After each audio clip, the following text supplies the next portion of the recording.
নমস্কার, আপনাদের সবাইকে স্বাগত আমার channel love of the written বোর্ডে। নতুন বছর 2025-এ আপনাদের যেন সবার মনোবাঞ্ছা পূর্ণ হয়, আপনাদের সবার যেন মনের ইচ্ছে পূর্ণ হয়, আপনারা সবাই সুস্থ থাকুন, এই কামনা করেই আজকের ভিডিওটা শুরু করছি।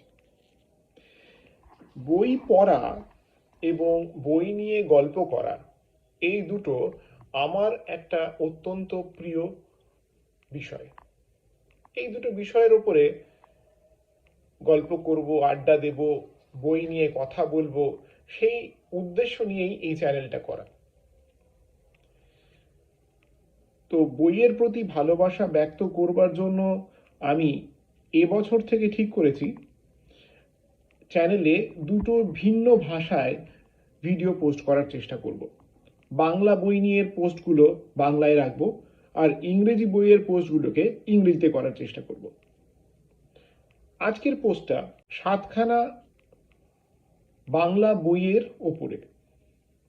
এই বইগুলো 2024 সালের শেষের দিকে এবং 2025 সালের প্রথম দিকে আমার হাতে আসে। প্রত্যেকটা বই একটু একটু করে পড়া হয়েছে, সম্পূর্ণভাবে পড়া কোনো বইটাই হয়নি। আজকের উদ্দেশ্য কিন্তু কোনো পাঠ্য প্রতিক্রিয়া দেওয়ার জন্য নয়, কিন্তু বইগুলো কিনেছিলাম যে তাগিদে, বইগুলো সংগ্রহ করেছিলাম যে তাগিদে, সেই তাগিদটাকে আপনাদের সাথে ভাগ করে নেওয়ার জন্য। মানুষ গল্প কেন পড়ে?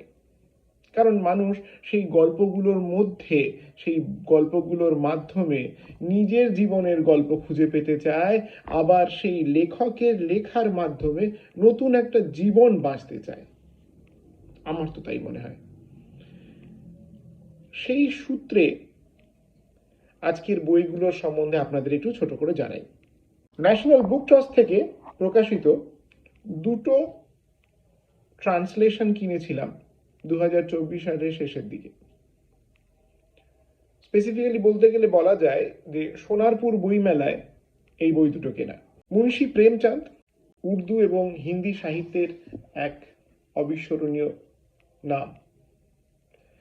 তার গল্পের একটি গ্রন্থ অনুবাদ করেছেন প্রসূন মিত্র, অনুবাদক প্রসূন মিত্র। তার অনুবাদে এই বইয়েতে 22খানা ছোট গল্প আছে মুন্সি প্রেমচাঁদের। ন্যাশনাল বুক ট্রাস্ট থেকে প্রকাশিত এই বই, 224 পাতার এই বই, মাত্র 110 টাকা দাম, ছাড় দিয়ে আরো 11 টাকা কম। মুন্সি প্রেমচাঁদের বিভিন্ন লেখা বিভিন্ন সময় সমাদৃত হয়েছে,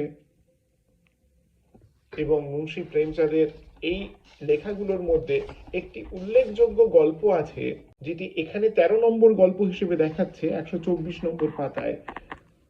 অরিজিনাল গল্পটার নাম ছিল বড়ি ঘর কি বেটি, বড় ঘরের মেয়ে হিসেবে এখানে দেয়া আছে। অ্যাকচুয়ালি এই ক্যারেক্টারটি, আনন্দী বলে যে ক্যারেক্টারটি আছে এই গল্পে, সেই ক্যারেক্টারটিকে মুন্সি প্রেমচাঁদ তার নিজের মায়ের আদলে দেখেছেন। তো এইটা ছিল আজকের আমার বুক ব্লগের প্রথম বই, প্রেমচাঁদের গল্পগুচ্ছ, ন্যাশনাল বুক ট্রাস্ট থেকে প্রসূন মিত্র। সেই সোনারপুর বই মেলা থেকেই আরো একটি বই ন্যাশনাল বুক ট্রাস্ট থেকেই কিনলাম। সেখানে 3জন লেখকের উর্দু গল্পের সংকলনকে বাংলায় অনুবাদ করেছেন ডক্টর অরুণ কুমার মুখোপাধ্যায়। 3জন লেখক হলেন কৃষণ চন্দর, রাজেন্দ্র সিং বেদি এবং ইসমত চুগতাই। 3জনই প্রচন্ড জনপ্রিয়, উর্দু এবং পরে হিন্দিতে লিখে। এই বইতে 179 পাতার এই বইতে 15খানা ছোট গল্প আছে। তার মধ্যে কৃষণ চন্দর, রাজেন্দ্র সিং বেদি এবং ইসমত চুগতাইয়ের আলাদা আলাদা করে ভাগ করে গল্পগুলো দেয়া রয়েছে। কৃষণ চন্দর সম্বন্ধে আমি যেটুকু খোঁজ খবর করে দেখলাম, ইনিশিয়ালি শুধু উর্দুতে লিখতেন এবং প্রচুর লিখতেন। 20খানা উপন্যাস, 30খানার ওপরে ছোট গল্পের সংকলন। কৃষণ চন্দর আরো বহুল পরিচয় পান বা পরিচিতি পান তার 1966 সালের মমতা সিনেমা ডায়ালগের জন্য। সুচিত্রা সেনের এবং ধর্মেন্দ্রের অভিনীত এই প্রচন্ড রকম জনপ্রিয় হিন্দি সিনেমা মমতা 1966 সাল, তার স্ক্রিন প্লে লেখেন কৃষ্ণ চান্দার। নিহার রঞ্জন গুপ্ত এবং কৃষ্ণ চান্দারের যৌথ লেখনীতে মমতা বলে সিনেমাটির স্ক্রিন প্লে প্রকাশিত হয়। এছাড়াও এই বইতে রয়েছে রাজেন্দ্র সিং বেদির কিছু ছোট গল্প। ইনিও উর্দু লেখায় হাত পাকান, পরে হিন্দি সিনেমার জগতে নাম করেন ডায়লগ লিখে, এবং তার ডায়লগ অভিমান, অনুপমা এবং সত্যকাম এইসব সিনেমাতে আমরা দেখেছি, শুনেছি।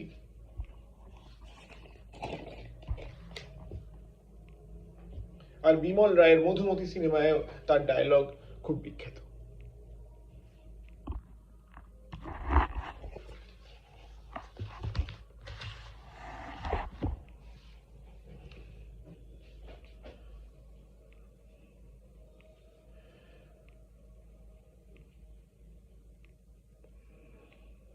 কৃষ্ণচন্দ্রের রাজেন্দ্র সিং বেদির সবচেয়ে উল্লেখযোগ্য কাজ এক চাদর मैली सी, যেটা সাহিত্য একাডেমি পুরস্কার পায় এবং যেটার ইংরেজি অনুবাদ করেন খুশবন্ত সিং। 1965 সালে সাহিত্য একাডেমি পুরস্কারে ভূষিত হয় এক চাদর मैली सी, যেটা পরে কাশ্মীরি, হিন্দি এবং বাংলাতেও অনুদিত হয়। ইসমত চুগতাই নিয়ে নতুন করে বলার কিছু নেই। ইসমত চুগতাই উর্দু কবিতার এবং উর্দু সাহিত্যের এক জ্যোতিষ্ক স্বরূপ নাম। ইসমত চুগতাইয়ের যে গল্পটা এখানে আমার অত্যন্ত মন কেড়ে নিয়েছে সেটি হলো বাচ্চো পিসি। এটাই শেষ গল্প, এটাই শেষ এই সংকলনের শেষ গল্প, 172 নম্বর পাতায় বাচ্চো পিসি এই গল্পটি। আর রাজেন্দ্র সিং বেদির একটি খুব নামকরা গল্প এখানে আছে, তোমার দুঃখ আমাকে দাও। সেটা হচ্ছে রাজেন্দ্র সিং বেদির যে সংকলনে যে কটি গল্প আছে তার মধ্যে দ্বিতীয় গল্প, 54 নম্বর পাতায়। তো আপনারা যারা হিন্দি গল্প, উর্দু গল্প ভাষার কারণে পড়তে পারেননি, তাদের জন্য এই দুটো বই কিন্তু খুব ভালো লাগবে, তাদের ভালো লাগবে এই বই দুটি। তার কারণ খুব সুন্দর সুচারু অনুবাদ। আমি পড়েছি তিনটে, এর মধ্যে থেকে 3-4টে পড়েছি। প্রেমচন্দের গল্পগুলোর মধ্যে থেকে 2-3টে পড়েছি, রাজেন্দ্র সিং বেদির, কৃষ্ণচন্দ্রের একটা একটা করে, ইসমত চুগতাইয়ের একটা একটা করে পড়েছি। এরপরে যে বইটা নিয়ে আলোচনা করব সেটা হলো বাঙালির একটি অমোঘ এবং চিরকালীন অভ্যেসকে নিয়ে, সেটা হলো বাঙালির আড্ডা। বাঙালির আড্ডা বাঙালির একটা বড় শক্তি। আর এই আড্ডাকে কেন্দ্র করে যুগে যুগে বাঙালির বিভিন্ন বিভিন্ন বিষয়ের উত্থান এবং পতনকে নজর করা গেছে। শুধু রাজনৈতিক আড্ডা নয়, সাহিত্যের আড্ডা, সিনেমার আড্ডা, কবিতার আড্ডা। অ্যাকচুয়ালি যদি আপনি রেনেসা যুগের কথা ভাবেন, তাহলে সেই রেনেসার এক অবিচ্ছেদ্য অঙ্গ ছিল এই আড্ডা। আজকে যে বইটা আমি জোগাড় করেছি, এই বইটা জোগাড় করেছিলাম কলেজ স্ট্রিটে বুক সেলার্স গিল্ডের একটা বই পার্বণ হয়েছিল, সেখান থেকে। বাঙালির বিচিত্র আড্ডা।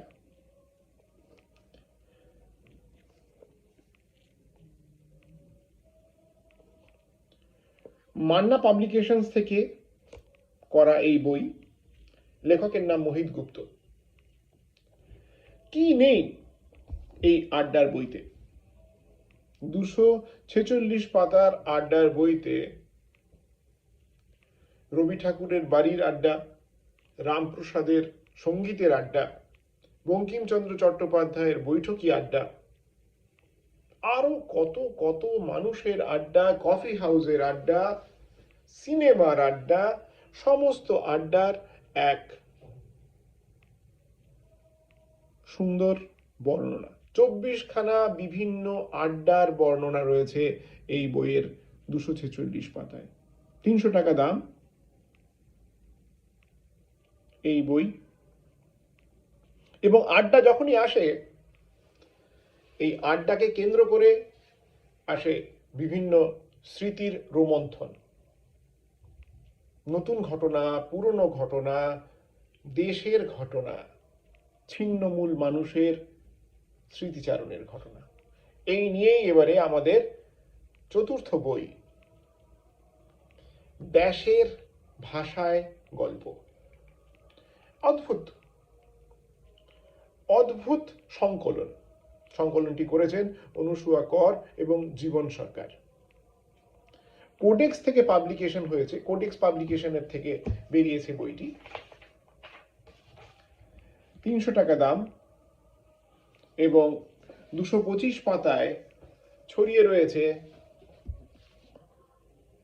ফেলে আসা দেশের স্মৃতির কথা।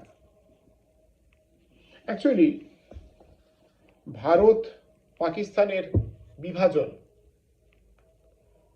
আরো স্পষ্ট করে বলতে গেলে পরে ভারত বাংলাদেশের মাঝখানে যে রেখা, পূর্ব পাকিস্তান যখন হয়ে গেল, বাংলাদেশ তো অনেক পরে হয়েছে, পূর্ব পাকিস্তান এবং ভারতের মাঝখানে যে বিভাজন এবং তার ফলে ছিন্নমূল মানুষের নিজের দেশ থেকে উৎপাটিত হয়ে চলে যাওয়া, একে কেন্দ্র করে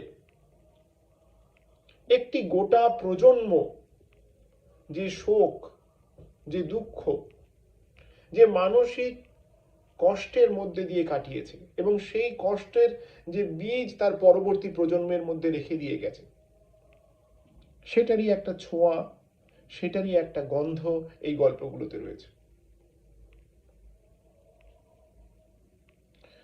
13খানা ছোট গল্প বাংলাদেশের বিভিন্ন অংশ থেকে নিয়ে আসা এবং সেই ভাষার ডায়ালেক্ট ব্যবহার করে লেখা। এটাই খুব অদ্ভুত লেগেছে এই সংকলনটায়। সিলেটের ভাষা সিলেটের গল্পে, রংপুরের ভাষা রংপুরের গল্পে, ময়মনসিংহের ভাষা ময়মনসিংহের গল্পে। গল্পগুলো সেই ভাষায়, সেই ডায়ালেক্টে লেখা হয়েছে। আপনারা নিশ্চয়ই জানেন যে বাংলা ভাষার ডায়ালেক্ট পরিবর্তন হতে থাকে যখনই আমরা এক জায়গা থেকে আরেক জায়গায় মুভ করি। তেমনি বাংলাদেশেও সেই বাঙাল ভাষার ডায়ালেক্টটা বদলাতে থাকে। এক অদ্ভুত সুন্দর অনুভূতি। আমি নিজে যেহেতু ওপার বাংলার লোক, আমি নিজে যেহেতু সারা জীবন দেখে এসেছি আমার বাবা এবং মায়ের অব্যক্ত ব্যথা, কিছু কিছু ব্যক্ত ব্যথাও বটে, সেই জন্য এই বইটি আমার খুব ভালো লেগেছে। দেশের ভাষায় গল্প।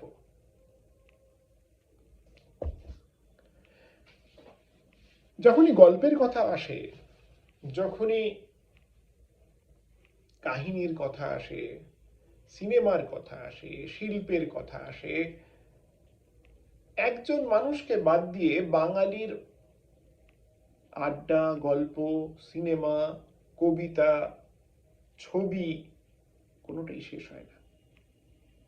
হ্যাঁ, ঠিক বলেছেন, ঠিক ভেবেছেন। রবি ঠাকুরই তার নাম দিয়েছিলেন সত্যজিৎ রায়। সত্যজিৎ নামটা রবি ঠাকুরের দেয়া। সেই সত্যজিৎ রায়কে নিয়ে জোগাড় করেছিলাম দুটো বই। সত্যজিতের একজন একনিষ্ঠ ভক্ত এবং তার কাজের এক কি বলবো অনুগত পাঠক এবং সমালোচক হচ্ছেন দিলীপ মুখোপাধ্যায়। বাণী শিল্প থেকে প্রকাশিত এই বইটি রিড বেঙ্গলি বুকস থেকে কিনেছিলাম। 173 পাতার এই বই, 300 টাকা দাম। এবং সত্যজিৎ রায়কে নিয়ে লেখা 13খানা লেখা, যেটা 1971 সাল থেকে 1993 সাল পর্যন্ত বিভিন্ন পত্র পত্রিকায় লেখকের আলোচনা হিসেবে প্রকাশিত হয়েছিল, সেগুলোকে এক জায়গায় করা হয়েছে।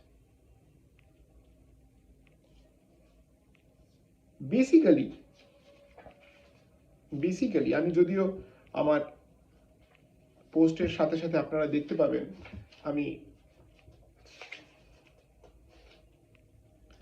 সূচিপত্রটাও আপনাদের দেখাবো। তবে সত্যজিৎ রায়ের সিনেমাকে নিয়ে এই লেখাগুলো বেশি সন্নিবিষ্ট।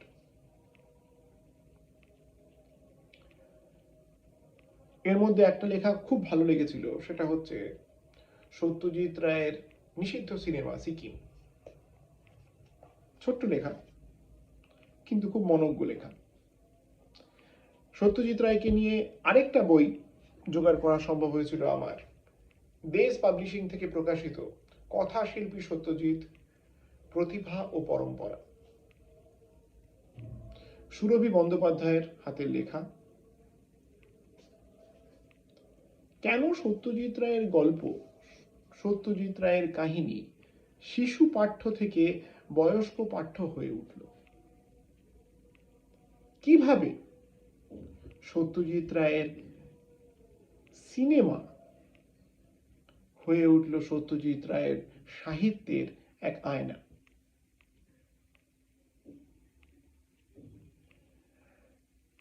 এই বইয়েতে আবার 13খানা কাহিনী রয়েছে, লেখা রয়েছে, যেগুলো কথা শিল্পী সত্যজিৎকে আমাদের সামনে নতুন করে উন্মোচিত করছে।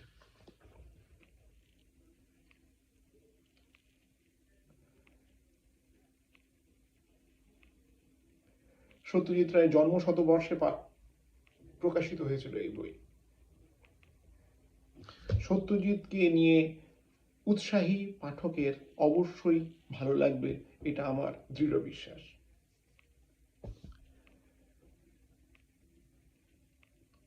আজকাল ইউটিউব খুললে বা ফেসবুকেও দেখা গেছে তন্ত্র নিয়ে প্রচুর গল্প, তন্ত্র নিয়ে প্রচুর অডিও স্টোরি, তন্ত্র নিয়ে প্রচুর ইউটিউব ভিডিও মানুষ শুনছেন, পড়ছেন, দেখছেন, কিন্তু কটা যে আদতে তন্ত্রের মূল উদ্দেশ্য বা মূল কথাটাকে তুলে ধরছে সেটা নিয়ে সন্দেহ থেকে যায়। কলকাতা জেলা বইমেলায় কিছুদিন আগে রামনবমী ময়দানে, সিআইটি রোডের রামনবমী ময়দানে হয়ে গেল কলকাতা জেলা বইমেলা। আমি গিয়েছিলাম, সেখান থেকে জোগাড় করলাম এই বইটি, তন্ত্র পরিচয়। পাঁচকুড়ি বন্দ্যোপাধ্যায় নামে এক লেখকের লেখা সাহিত্য বিহার প্রকাশনী থেকে প্রকাশিত।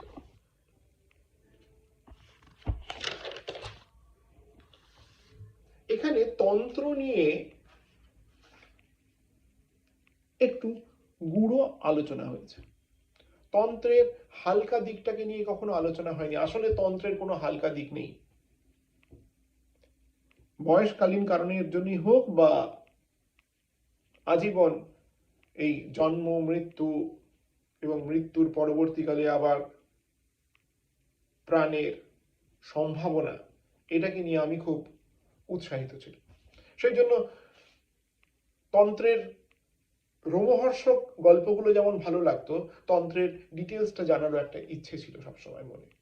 সেই সূত্রেই এই বইটাকে জোগাড় করলাম। 20খানা ভিন্ন ধর্মী লেখা, যেগুলো শুধু তাত্ত্বিক লেখা নয়, যেটা অনেকটা প্র্যাকটিক্যাল তন্ত্রের আলোচনা।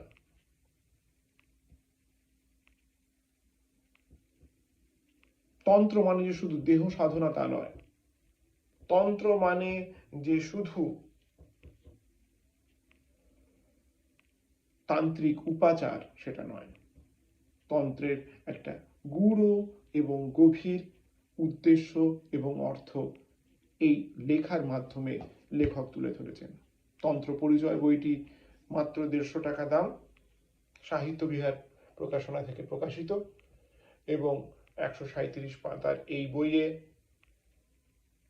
অ্যাটলিস্ট যারা তন্ত্রের বিষয়ে খুব গভীরে না যেতে চাইলেও কিছু বাস্তববাদী ঘটনা জানতে চাইছেন, তন্ত্র আসলে কি, তন্ত্রের প্র্যাকটিস যারা করেন কেন করেন, বেসিক্স গুলো নিয়ে পাঁচকড়ি বন্দ্যোপাধ্যায় লিখেছেন। তো আজ এই 7খানা বই আপনাদের সামনে তুলে ধরলাম। সামনেই আসছে কলকাতার বাৎসরিক বই প্রেমীদের বিরাট উৎসব কলকাতা বইমেলা। আশা করি কলকাতা বইমেলা থেকে আপনারা অনেক বই সংগ্রহ করবেন, অনেক বই কিনবেন, অনেক বই সম্বন্ধে জানবেন। আমিও যাব কলকাতা বইমেলায়, থাকবো কলকাতা বইমেলায় বেশ কয়েকদিনের জন্য। এই বইগুলো থেকে যদি কোনো বই আপনার ভালো লেগে থাকে অবশ্যই সংগ্রহ করবেন। আর আমাদের এই ভিডিওটি আপনার যদি ভালো লেগে থাকে তাহলে অবশ্যই একটা লাইক এবং সাবস্ক্রাইব, যদি কোনো কমেন্ট করতে চান অবশ্যই করে জানাবেন। আমরা আমাদের ভুল ত্রুটিগুলো শুধরে নেওয়ার চেষ্টা করব। সবাইকে অনেক অনেক ধন্যবাদ জানিয়ে আজকের মতো নমস্কার। আমি রূপক ব্যানার্জি। সবাই ভালো থাকবেন।